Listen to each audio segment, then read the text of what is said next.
Woah. Woah never changes. Welcome to Rapture. I'm not really saying that as a joke. So, this is a subway system, and I'm very glad because Boston has the oldest subway systems in the world, and we're very proud of them. Here's the problem. This isn't our subway system. I don't know whose subway system it is. I think it might be Paris's. I'm not sure why they decided not to use Boston's subway system when portraying Boston. Maybe they just thought it wasn't cute enough. But the end result is that there's almost no Boston in this game.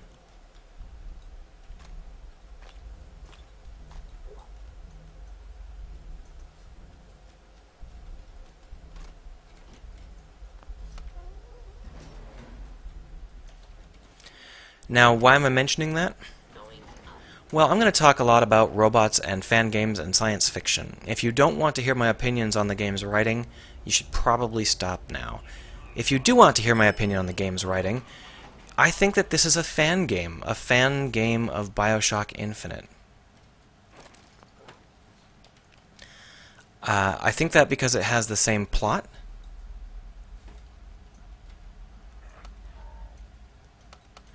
and it has the same main subplot. Obviously, the plot involving the parent and the kid growing up and all that stuff, but also the subplot of a group of people reenacting a twisted version of American history.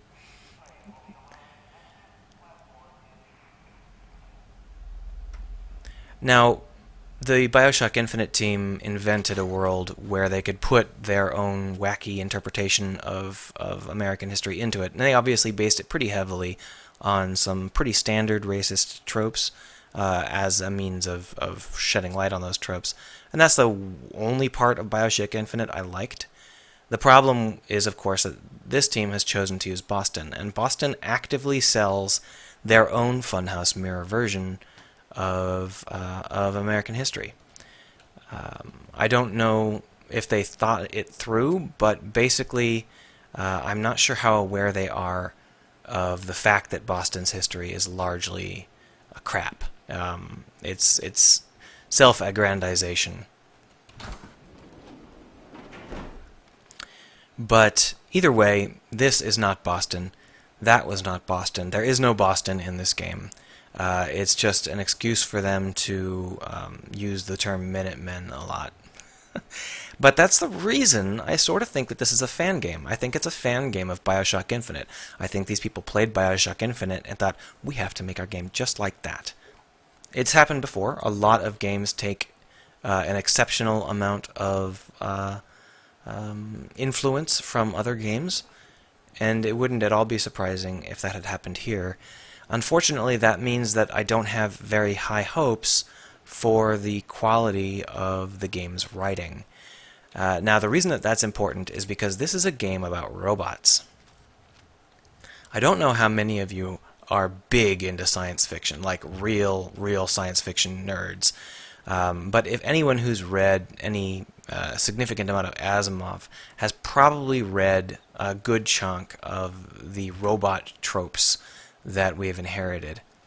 And you're probably aware, maybe not always, but at least sometimes, that robots are usually a stand-in for minorities or some particular subset of humanity.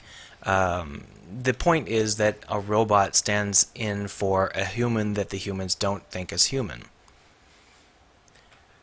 Alternately, you can invert that. It can be a robot in disguise where it's a fake human. Either way, you're talking about a humanity making itself the other. And it's a really interesting topic. And the reason you use robots in science fiction, in fact, the reason you use science fiction in general, is because you can talk about things like that without alienating everyone. So if I were to say, okay, well, now we're going to talk about racism, everyone would go, oh, God. But if I say, okay, now we're going to talk about robots, then I can talk about racism by talking about robots. And that is the heart of science fiction. Science fiction is all about... Whoa, let's get out of here.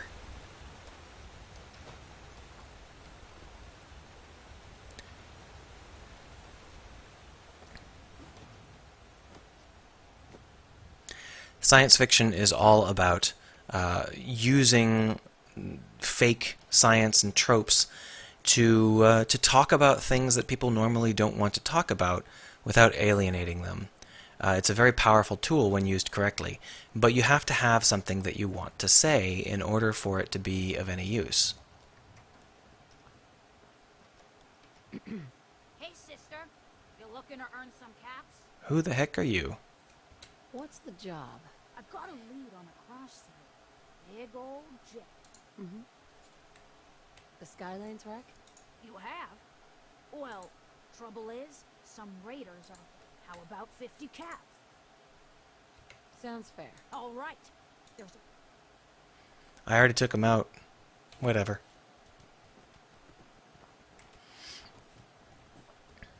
You have to have something to say. You have to want to say something in order to say something. But a lot of people who do science fiction just put stuff in because it's awesome. And they're like, oh yeah, this robots, awesome, let's do robots. And they don't have anything to say about robots. And there's nothing wrong with fluff. I like myself a little bit of fluff. But you have to be aware that in all of the stories where they're trying to say something, robots stand in for minorities. And that means that if you're not saying anything, your robots are still standing in for minorities. Now, normally I would assume that they were going to tell some kind of robot-based story that was going to have some merit to it. Maybe not about the same things that Asimov would have talked about, but maybe they would be using robots as, generation gap story or a neurotypical story or something like that. Ooh, is that a rad scorpion? Oh, it's not.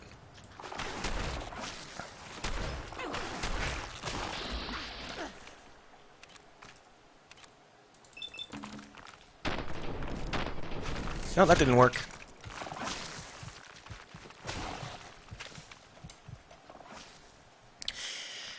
There are lots of stories you can tell around robots. They don't all have to be about how you shouldn't be a racist fuck. That said, I don't think that any of those stories are going to get told today. I have a feeling that these guys put in robots because robots are cool. And that's kind of unfortunate.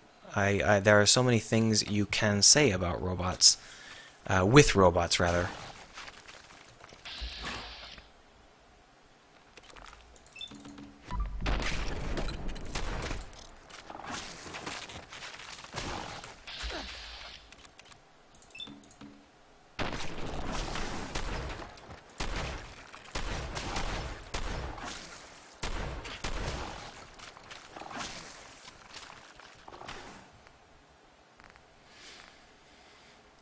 And the reason I think that is because I think that they just put robots in because robots are cool.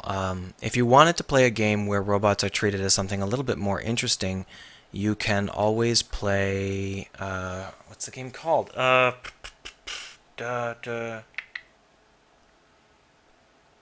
Binary Domain. You can always play Binary Domain. That'll get you in on the basic ideas of robots. Oh, I died! I'm not a robot, so I'll have to reload.